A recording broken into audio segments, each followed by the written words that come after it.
श्री युधिष्ठिर महाराज चर्चा करते हुए स्वयं कहते हैं कि बड़ी विचित्र स्थिति है मनुष्य की। जान रहा है, देख रहा है, समझ रहा है, लेकिन फिर भी वही कर रहा है जिससे उसका नाश हो जाए। संभल नहीं पा रहा। अन्यहनी अहन्यहनी भूतानि, श्री युधिष्ठिर जी महाराज के वचन है। अहन्यहनी भूतानि गच्छन्ति हयमालयम् शेषा स्थावरमिच्छन्ति किमाश्चर्यमतः परम। कह रहे कैसा विचित्र आश्चर्य है।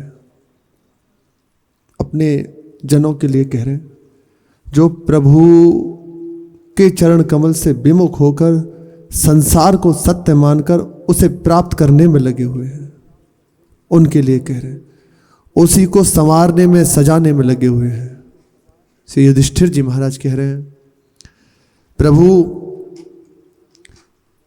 प्रतिदिन जीव मृत्यु के गाल में जा रहा है, मृत्यु की ओर दौड़ता जा रहा है, उसके मुख में जा रहा है। बचे हुए जो लोग हैं देख लो आप, नित्य इतने मर गए, ऐसा हो गया, यही हो रहा है। हम जान रहे हैं। यहाँ तक कि ऐसे संत जन कहते हैं कि काठी लिए जा रहे हैं, फूंक रहे हैं, कह रहे हैं राम नाम सत्य है। उस समय भी कह रहे हैं जिस समय फूंक रहे हैं कि भैया जीवन का कोई भरोसा नहीं। ऐसी चर्चा होती है, कोई भरोसा नहीं जीवन का, कब छूट जाए। कुछ क्षण जितना प्रभु में चला जाए वही सार्थक है। और उसी समय वह बीड़ी फूंक रहे हैं, तंबाकू खा रहे हैं, आगे क्या करना उसकी व्यवस्था में लगे हुए हैं। वही समय श्री युधिष्ठिर जी महाराज कह रहे हैं जो बचे हुए लोग हैं वे अमर रहना चाहते हैं। बात तो कर रहे हैं सत्य कि रहना नहीं है, पर उनके हृदय में बनी हुई है कि हम तो मरेंगे नहीं, हमारा जीवन शाश्वत है, हम ही सुख के लिए अवतार लिया है। इस वैभव का जो प्रभु ने त्रिगुण का वैभव रचा है उसका भोग हम ही को करना है। ऐसी हृदय की मान्यता होती है। जो बचे हुए लोग हैं वे अमर रहना चाहते हैं और बढ़ाना चाहते हैं। हमारा शरीर पुष्ट रहे, हमारी मनोकामनाएं ठीक होती रहे, उनकी कामना पूर्ति होती रहे, मन की जो कामना उसकी पूर्ति होती रहे। कहीं जाते भी हैं यदि भगवत कृपा की प्रेरणा से संत के चरणों में, प्रभु के सामने, तो वहाँ भी अपने मन की ही कामना, सांसारिक कामना, हमारा घर बढ़िया चले, हमारे सामने कोई परेशानियाँ ना आए, हमारे परिवार सुखी रहे, हम कभी एक मच्छर भी ना काटे हमें भी। बड़ा आश्चर्य है। इससे बड़ा आश्चर्य क्या होगा कि देख रहे हैं वह मरा, अपने को भी देख रहे हैं कि प्रति क्षण शरीर मर रहा है। अभी ये रोग, कुछ देर में अमुक रोग। बहुत विचित्र दशा है शरीर की। बहुत स्वस्थ है, बहुत ठीक है, एक क्षण में खत्म, ठोकर लगी या कुछ भी ऐसा घटना हुई, खत्म। इससे बड़ा क्या आश्चर्य होगा। हे भाई, बड़ी करुण भाव से कह रहे हैं, हे भाई बेखबर मत हो, सावधान हो जाओ। उस दिन को याद रखो जिस दिन मृत्यु के गाल में तुम्हें भी जाना है और तुम्हारे पास कुछ नहीं है उससे बचने के लिए। जीवन भर तो रुपया कमाया, धन कमाया, हम सुखी रहे, पर मृत्यु से बचने का उपाय थोड़ी किया। सारी सेखी चूर हो जाएगी, जितनी अंदर बढ़ रही है ना, बहुत सेखी मारते हो ना, सब चूर हो जाएगी। ये राजमहल, ये तुम्हारे सिंहासन, ये ऊंची ऊंची इमारतें किसी काम में नहीं आएंगी जिस समय मृत्यु का क्षण होगा, कोई तुम्हें बचाने वाला नहीं होगा। बड़े शौक से मकान बनाया है, सजावट भी की है, धन भी बहुत तरह से गलत और जाने कैसे कैसे करके अपने बच्चों के लिए, अपने सुख के लिए इकट्ठा करके रखा।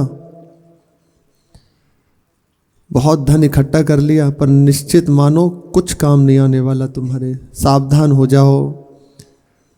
उस दिन क्या होगा जिस दिन मृत्यु तुम्हारे सामने होगी? प्यारे, ये महल, ये इमारतें, ये धन क्या कर लेंगे तुम्हारा, जो तुम प्रभु के चरणों से विमुख होकर उन्मत्त हो रहे हो कि हमसे बड़ा सुखी कोई नहीं।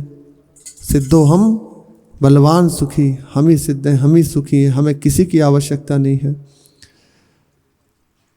जब तुम्हारे देह को कहीं स्थान नहीं मिलेगा, जला दिया जाएगा, गाड़ दोगे कीड़े खा जाएंगे, फेंक दोगे तो जलचर जीव इसका खा जाएंगे, कुछ इसका काम नहीं आने वाला। क्या करोगे उस समय इन सब चीज़ों का? आज तुम संभाल कर अपनी श्वासों को प्रभु के चरणों में अर्पित नहीं कर रहे, उस समय क्या करोगे? ये केवल बातें नहीं है। क्या होता है कि रोज सुनने पर अगर सावधान उपासक है तो उसे ज़्यादा समझाना नहीं पड़ता। थोड़ा सुना, हृदय में धारण किया और बस विकल, अरे मैं क्यों समय बर्बाद कर रहा हूँ। इसलिए भीड़ के लिए नहीं कहा जाती बात। हजारों लाखों में कोई एक उस बात को पकड़ ले और बस दौड़ पड़े। भीड़ के लिए नहीं होता। दिखाई देगा बहुत भीड़ है, बहुत सब, लेकिन सबके हृदय में भगवत प्राप्ति का उद्देश्य है। ये अमृत लगेगी उसे बात, जिसके हृदय में प्रभु की प्राप्ति की बात आ रही है। उसे ऊबन नहीं होगी कि सिद्धांत 90% और 10% चर्चा में सुनना क्या चाहते हो? बड़े बड़े तर्क हैं, बड़ी विचित्र दशा है हृदय की। प्रभु संभाले, वही नियंता है, पर अवसर आपके हाथ में है, उसे जैसे चाहे नष्ट कर दो। बहुत सावधान होने की आवश्यकता। सुनने को जैसे बात मिलती है ना, चलो बाहर के जन हैं जो आज जुड़ा है वह कहे तो मानी जाती है, पर जो प्रभु के लिए जीवन समर्पित है, दूसरा कार्य नहीं, वह कहे, वह ऊबन धारण करे हृदय में। आश्चर्य, आश्चर्य, बहुत बड़ा आश्चर्य। श्री गया प्रसाद जी महाराज लिखते हैं, उनके वचन साक्षात है, वाणी के स्वरूप में वही है। भजन यदि रुक जाए तो पाप का परिणाम है। कोई पाप बन गया जिसके कारण तुम्हारा भजन रुक गया, तत्काल उस पाप का मोचन करो। अर्थात भजन रुक रहा है, रुचि बंद हो रही है, इच्छा नहीं हो रही श्री जी की सेवा करने की, नाम रटन करने की, ये पाप बन रहा है। तत्काल संभालो, अपनी दिनचर्या को देखो कहाँ चूक हो रही है। और यदि भजन बंद हो जाए तो निश्चित समझ लो अपराध बन गया। अब एकांत में बैठ के रो, पर अपराध की वृत्ति ऐसी होती है वह जानने नहीं देगी, आपको समझने ही नहीं देगी हमसे अपराध बन गया। अपराध बनते ही हृदय में अहंकार बढ़ने लगता है। जहां आप भगवत विरोधी आचरण करेंगे, प्रभु से विमुख चलेंगे, तत्काल हृदय में अहंकार बढ़ने लगेगा। अब आपको बिल्कुल ठीक सलाह गुरुजन दें आपके भले के लिए, तो उनमें दोष वृत्ति होने लगेगी, उनकी बात आपको गलत लगने लगेगी। जब देखो तब हमें डांटते रहते हैं। ये किसके प्रति आ रही है? गुरुदेव के प्रति। जहां मांगा जाता है कि गुरुदेव हमारे ऊपर शासन करें, उनके प्रति आने लगती है। या जो गुरुजन हैं, उनके समान हैं, जो संत जन हैं, उनके प्रति आने लगती है। बस बोलते रहते हैं, समय है नहीं, कुछ बहुत विचित्र। सावधान हो जाओ, यदि नहीं संभले तो ऐसी जगह ये भगवान की माया बड़ी प्रचंड है, जैसा संतों से सुना है, तुम्हें चैन नहीं लेने देगी। एकांत में बैठ कर रो, प्रभु संभालिए, आपके भजन के लिए आया हूँ, आपके लिए तड़पूं इसलिए आया हूँ, लेकिन ये मेरे हृदय में हो क्या रहा है? कहा है कि हर समय सत्संग में रहे, तन ही राख सत्संग में। पर हमारी वृत्ति कहाँ जा रही है? कब जल्दी घंटा आधा घंटा हो और हम पहुंचे, हमारी दिनचर्या लेट हो रही है। कहाँ जाना कहाँ है? आप विचार करो थोड़ा। इसमें ऐसा नहीं सोचना चाहिए कि दोष वृत्ति, आप अपने अंदर विचार करें, कहाँ जाना है, क्या करना है, एकांत में क्या हो रहा है। ईमानदारी से वास्तविक बात भगवदाकार वृत्ति है, एक क्षण भी प्रभु से विमुख वो चित्त अलग नहीं हट रहा। अरे चलो कम से कम ये अवसर मिला है, जितनी देर प्रभु की नाम वाणी रूप लीला में हमारा समय जा रहा है, सेवा में समय जा रहा है, तो हमारा बिना प्रयास के चिंतन बना हुआ है। चाहे भय से ले लो चाहे प्रियता से। भय से इसलिए कि गुरुजी आएंगे, कहीं कोई चूक ना हो जाए, सेवा अच्छे से हो जाए, समय से हो जाए, तो चिंतन कहाँ लगा? गुरुजी के चरणों में। ये तो सार्थक बात है, कितनी अद्भुत बात है। बिना प्रयास के आपके चित्त को घसीट लिया गया, जो अति दुर्लभ है। चित्त का लगना, मन को लगा पाना, देखो गुरु कृपा बलात् घसीट लिया एक क्षण में। भय है हृदय में, चूक ना हो जाए। और इससे बेलग होके क्या कर रहे हो? सावधान। श्री मलुकदास जी महाराज कहते हैं, वहां न कोई पहुंचा। पहली बार जब ये बात सुनी बड़ा आश्चर्य हुआ। समर्थ महापुरुष है श्री मलुकदास जी महाराज। वह कह रहे हैं, वहां न कोई पहुंचा जहां बसत है राम। अब जो आगे की पंक्ति है वह संसारी जन के लिए नहीं कह रहे। को एक साधु ना मिला जो संग उतरा हो पार। कह रहे जहां प्रभु बसते हैं कोई नहीं पहुंचा। ऐसी मान्यताएं, अपनी मान्यता को ही नहीं छोड़ पाते हम, तो कैसे मिलेंगे? जहां बसत है राम, को एक साधु ना मिला। संसारी नहीं मिला की बात नहीं, साधु ना मिला। अर्थात साधु भगवत अधीन जिसका जीवन है, प्रभु के लिए न्यौछावर हो चुका है, वह अपना कोई अस्तित्व नहीं, प्रभु जिसके अधीन है, ऐसा जन पहुंच पाता है केवल प्रभु के पास। भेष रख लेना तो कई बार कहते हैं नौटंकी सिनेमा में भी बहुत अच्छा अभिनय किया जाता है। को एक साधु ना मिला, हम उस श्रेणी में ना आए। इसीलिए प्रभु के चरण कमल में आकर भी कई बार विमुख हो जाते हैं। क्यों? कि हम वहाँ भी अपनी कामनाओं की, विषय कामनाओं को छोड़ नहीं पाते। कल के प्रसंग में था ना, पांचे भूले देह सुधि, इतना भजन कर ले कि शरीर का राग नष्ट हो जाए। इस कोटि का भजन कर ले। कौन हूँ, कहाँ से हूँ, कलकत्ता से आया हूँ, बंबई से आया हूँ। जहाँ इन बातों से बचा जाता है हम उन बातों को पुष्ट करते हो। कहाँ के रहने वाले हो आप? क्या करते थे पहले? क्या करना है आपको? आपको संबंध बनाना है। अरे भगवान के लिए आए हो, एक ही गोत्र है, अच्युत गोत्र। किस कुटुंब के हो? प्रभु के कुटुंब के हैं। कौन है तुम्हारा? प्रभु हमारे हैं। बस इतनी बात है। कहाँ के रहने वाले हो, कौन हो, क्या करते थे पहले? तो गुरुजन ऐसे सुना है कई बार, ब्याह करना है तुम्हें, अपने घर के जनों को संबंध बनवाने हैं। यही है महापुरुषों के। यदि इसलिए बहुत सावधान होकर गुरुजन बोलते हैं। इसलिए कई बार जो फक्कर साधु जन होते हैं ना, सामने आना मुश्किल है। हम एक गिरिराज जी में महात्मा जी थे, बाहर लिख रखा था बोर्ड पे, ये बाबा स्पष्ट शब्दों में था, ठीक नहीं है, और स्वयं ने लिख रखा था वहां। एकदम अद्भुत। अंदर जाके जब बैठे, बाहर लिख रखे थे कुछ ऐसे ऐसे शब्द कि देख के बाहर वाले की श्रद्धा हट जाए। क्यों? और कोई परवाह नहीं किसी की। गिरिराज जी की ठंडी के समय निर्वस्त्र गिरिराज जी में।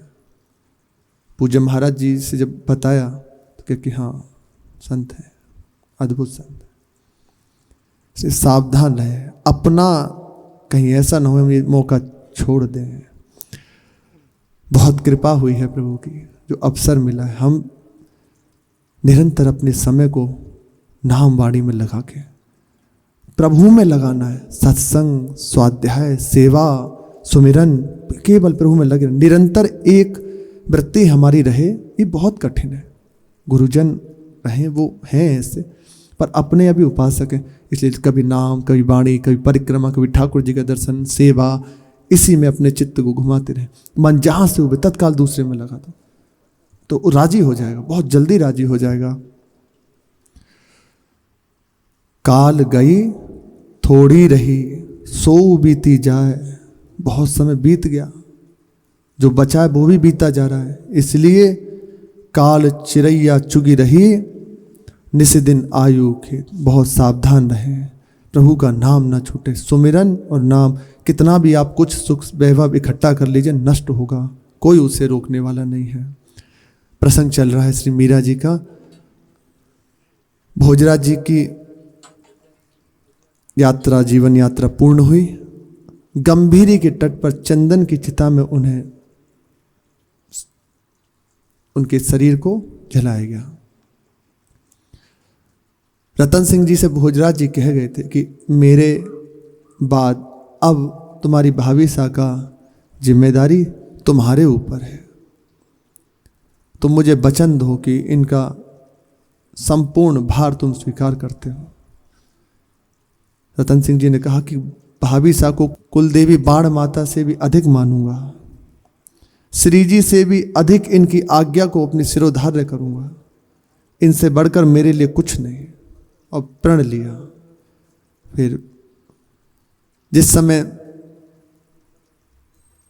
12वां दिन विधवा स्त्रियां आई, मीरा जी की सुहाग जो था उसे उतारने के लिए, चूड़ियाँ आदि आदि 16 श्रृंगार हटाने के लिए मीरा जी से कहा कि आप ये साज उतार दीजिए।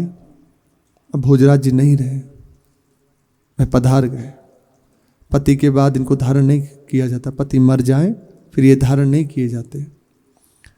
मीरा जी कहती हैं कि आप सबको किसने कह दिया कि मेरे पति मर गए? ठाकुर जी कभी मरते हैं क्या? आश्चर्य में बातें क्यों कर रहे हैं?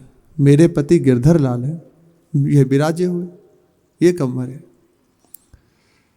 जो माताएं आई थी उन्होंने कहा कि आप ये कैसी बालक वाली बातें कर रहे हैं, ये आपके लिए उचित नहीं है। जो एक रिवाज है उसके अनुसार चलना होता है, ऐसा बचपन अच्छा नहीं है। जल्दी पधारिए। उन्हीं के साथ आप तो आई थी यहाँ, फिर ऐसा क्यों? मीरा जी कहती है मेरे मित्र थे, लेकर आए तो आ गई। यदि आपको ठीक लगता है अगर, तो मैं वापस चली जाऊंगी। वो नहीं रहे और आपको लगता है कि उनके साथ ही आई थी तो अब वापस भेजो तो मैं चली जाऊंगी। अपने इसी प्रसंग में था, अपने आराध्य की निष्ठा न छूटने पावे, प्राण छूट जाए। जीवन में उपासक के केवल निष्ठा की परीक्षा होती है। उसके जीवन में जो भी कुछ परिस्थिति आती है केवल निष्ठा की पुष्टि के लिए आती है। आप बैठे हुए हैं, सहसा आपके सर पे कुछ गिरा, आप चोट हो गई, तत्काल आपको हृदय में देखा जा रहा है, कहाँ जा रहा है इसका हृदय? विपरीत भावना से युक्त हो रहा है कि मैं तो प्रभु की सेवा में लगा हुआ हूँ, और वह क्या, मैं तो उनका नाम रटन करता हूँ, उनका भजन करता हूँ, ये मुझे प्रतिकूलता क्यों दे रहे हैं? ये लोग मेरी निंदा क्यों कर रहे हैं? या फिर कि मुझे ऐसा कष्ट क्यों मिल रहा है? प्रभु भी ऐसे ही हैं। प्रभु क्या आपके दरबार में न्याय नहीं है? ये प्रश्न करते हो कि या आते हो कि प्रभु बड़ी कृपा, कितने जन्मों के अपराध थे एक क्षण में नष्ट करके अपनी ओर बढ़ा रहे हो। जहाँ मैं कभी नहीं पहुँच सकता था वह सहज में आप कृपा कर रहे हैं। अति करुणा। यदि अनुकूल चिंतन है और हृदय की दशा है तो नाचना आने लगेगा। एकांत में बैठ के नाचोगे, बड़ी कृपा, बड़ी कृपा, बचा लिया, बचा लिया। नहीं तो जाने कहाँ कौन सी वृत्ति आके हमें गिरा देती है। बड़ी करुणा में प्रभु है। निष्ठा को ना छोड़े, सबके सामने आती है। जैसे जैसे उपासक बढ़ता है ना, उसके सामने उस कोटि की परीक्षा आते जाती है। जैसे आपको बीमारी हुई तो आप देखो आपका चित्त कहाँ जा रहा है। आप रोगी हैं, एकांत में पड़े, कोई आपसे पूछने वाला नहीं, कहाँ जा रहा है आपका चित्त? दवा लेकर ठीक होना चाहते हो कि प्रभु के भरोसे होकर रहना चाहते हो? ये एक दूसरा पक्ष है कि शरीर अस्वस्थ हो गया, सेवा छूट जाएंगी, वे है। प्रातकाल के सत्संग में था ना गोपाल चरवाहा, निष्ठा देखी गुरुदेव के प्रताप की, लेके बैठ के 27-28 दिन तक भोजन छोड़ दिया। प्रभु आएंगे पाएंगे तभी पाऊंगा, गुरुजी ने कही है, नहीं तो प्राण त्याग दूंगा। आना पड़ा, आए प्रभु। ओम प्रकाश जी को श्री हरि बाबा, पूज्य श्री उड़िया बाबा और स्वयं जिन्हें गुरु मानते थे श्री नारायण स्वामी जी, वह भी गए समझाते, बड़े बड़े संत, कि देखो ये उचित नहीं है, हट अच्छी बात नहीं है, हट से क्या भगवान मिलते हैं? तो एक ही बात जब सबकी सुन लेते, प्राय सबको उत्तर नहीं देते जी, गुरु हैं, बड़े सब संत हैं, तो ऐसा उत्तर नहीं कहते। एक दिन ऐसे हृदय में हुआ, प्रभु के ऊपर खींच हुई, अब सामने आ गए कोई, तो कहा जिसे देखो वो हमें ही समझाता है आकर, एक बार उनसे भी कह दो, वह क्यों हट किए बैठे हैं? उनसे भी तो कहो जाके कि ये ठीक नहीं है, आपके लिए बैठा है, इतना विलंब नहीं कराना चाहिए। जो आता है हमसे कहता है कि बस छोड़ दो इसको, व्रत छोड़ दो, ये भजन छोड़ दो, यही बाधक है ना। अब ऐसा उत्तर जो ही सुना, फिर चुप, प्रश्न करना बंद। ओम प्रकाश जी से गोपाल चरवाहे जी को समझा रही है पत्नी कि आपका शरीर क्रस्त हुए जा रहा है, क्या कारण है? बस इतना ही कहा, तू जा, अभी तुझे कुछ नहीं बताऊंगा, कल आज का दिन दे दे, बस कल तुझे जो ठीक लगे कर लेना। आ गए प्रभु। श्री नामदेव जी भी, नाना जी ने कहा कि देखो ठाकुर जी की सेवा है, जब तक ठाकुर जी पाए ना तब तक नहीं पाना। छोटे बालक थे एकदम, नवीन संस्कार हृदय में था, कब नाना जी जाएंगे और मैं सेवा करूंगा। जब अवसर आए तो 3 दिन के लिए नाना जी बाहर गए, उस समय सारी सेवा समझा गए, ऐसे ऐसे सेवा करनी है, प्रभु को ऐसे ऐसे रिझाना है, भोग लगाना है। तो दूध का कटोरा जब श्रृंगार किया, रखा पर्दे के अंदर और कहा था कि पर्दा कर देना, पर्दा कर दिया। थोड़ी थोड़ी देर में देखते कि पिया कि नहीं पिया, बालक तो थे, भूख भी लगी थी। देखा कि जैसा का तैसा कटोरा दूध भरा रखा है, अभी तक प्रभु ने स्पर्श ही नहीं किया। फिर एक दिन बीता और वह दूध का कटोरा लेकर गाय के उसमें डाल दिया, हौदी में। पूरे दिन स्वयं ने भी कुछ नहीं पाया और बार बार प्रभु से कहते हैं, प्रभु यदि आप नहीं पाओगे, कोई सेवा में त्रुटि हो गई तो मुझे बता दो, नहीं तो नाना जी आ जाएंगे, आगे से मुझे आपकी सेवा नहीं मिलेगी, मुझे बता दो ना क्या गलती हो गई है सेवा में। दूसरे दिन भी ऐसा ही हुआ। तीसरे दिन अब निराहार है, ना जल ना अन्न, बस बैठे हैं। तीसरे दिन वैसे ही श्रृंगार किया, भोग पधराया, थोड़ी देर इंतजार किया, फिर पर्दा खोल के खड़े हो गए और एक छुरी लेके एक सामने रख दी। कहा या तो प्रभु अब इस दूध को पी लो, या फिर अब ये मेरे प्राण आपके चरणों में समर्पित होने वाले हैं। आपको अच्छा नहीं लगता ना, मेरे से त्रुटि हो गया, आप बता नहीं रहे, या तो दूध का पान करो, नहीं तो ये शरीर छोड़ता। छुरी ले ली, अभी तक कोई हलचल नहीं, दूध वैसे ही रखा है, कंठ तक ऐसे रख दी। करने ही वाले तत्काल हाथ पकड़ लिया प्रभु ने, श्री विट्ठल भगवान ने, और एक हाथ से दूध का कटोरा लिया, पान करने लगे। नामदेव जी देख रहे कि थोड़ा छोड़ देना, 3 दिन से भूखे हैं ऐसे। फिर प्रभु ने पिलाया, अपने हाथ से पान कराया। निष्ठा, हमें कोई भी कष्ट है, हम निष्ठा से चूक जाते हैं। थोड़ा रोग हुआ तो व्यक्ति की ओर देखने लगते हैं, ये हमें दवा दे दे। अरे एक बार देखो तो सही, प्रभु के भरोसे होकर नहीं पाएंगे दवा। वह दूसरी देखो पंक्ति है, उपासक है, आज आप जैसे जुड़े और एकदम ये बात धारण कर लो कि नहीं पाएंगे, और इस कोटि की हृदय में दशा नहीं है भजन की या प्रभु के चरणों का आश्रय नहीं है, तो हो सकता है हृदय विचलित हो जाए। तो ऐसा भी नहीं कर, अपने हृदय को देख ले, इसलिए गुरुजनों ने पद्धति रखी है, उनके अनुसार चले। पर खास बात आपको सही कहते हैं, पूज्य महाराज जी बता रहे थे, एक संत थे, कहीं भ्रमण करते हुए महाराज जी को मिले, बहुत अच्छी स्थिति, बोरी में जाने क्या क्या भरे लिए रहते थे हर समय, बाहर से कोई समझ नहीं सकता कि ये सिद्ध महापुरुष है। भगवत गीता जी पास में रहती। एक दिन देखा महाराज जी ने उन्हें कि उनकी अवस्था बिल्कुल खराब हो रही है, सोच वोच लगी हो, पड़े हुए हैं। जैसे ही महाराज जी पास में जाने लगे, उनकी सेवा तत्काल रोक दिया, रुक जाओ, पास मत आना, हमारे दूर जाओ। बहुत महाराज जी ने विनय करी कि महाराज जी आपका स्वास्थ्य ठीक है। बोले नहीं, हम कह रहे ना, चले जाओ, पास मत आओ हमारे। महाराज जी कहते हैं उस समय उनके हृदय की बात जो हम देख पाए वह थी कि प्रभु के भरोसे में पड़े हुए थे। देखते हैं, किसी की सेवा नहीं लेंगे, कुछ नहीं लेंगे, आप आइए, आपसे मतलब है, आपको देखते, तो भरोसे में रहना चाहिए। थोड़ी देर बाद देखा, संध्या के समय जब महाराज जी गए वहाँ, तो वह संत नहीं थे, सब अपना चले गए वहाँ से। देखना चाहिए उपासक को, पर कब देखोगे प्रभु की शरणागत वत्सलता? कब ये जो हम बड़ी बड़ी बातें सुनते हैं कि अमुक भक्त के साथ ऐसी लीला हुई, अमुक भक्त के साथ ऐसी लीला हुई, कब हमारे सामने अवसर आता है, हम चूक जाते हैं, हम दूसरा आश्रय ले लेते हैं, शरीर को सुखी करने के लिए, स्वस्थ करने के लिए दूसरे को देखने लग जाते हैं, कोई हमारी मदद कर दे, प्रभु से दूर हो गए ना, इसीलिए विलंब होता है। नहीं तो जहाँ प्रभु की निष्ठा जगी हृदय में, कुछ बाकी रह जाए, झलकने लगते हैं श्यामा श्याम। जितना जिसके हृदय में आ रही, उतने उतने आराध्य है, मानस पे छाए हुए हैं। मीरा जी ने कहा उनके मेरे आराध्य, मेरे पति गिरधर लाल है। भोजराज जी मित्र थे, वह लाए तो आ गई, अब भेजना चाहते हो तो चली जाऊंगी। ये बात महाराणा सांगा तक पहुंची।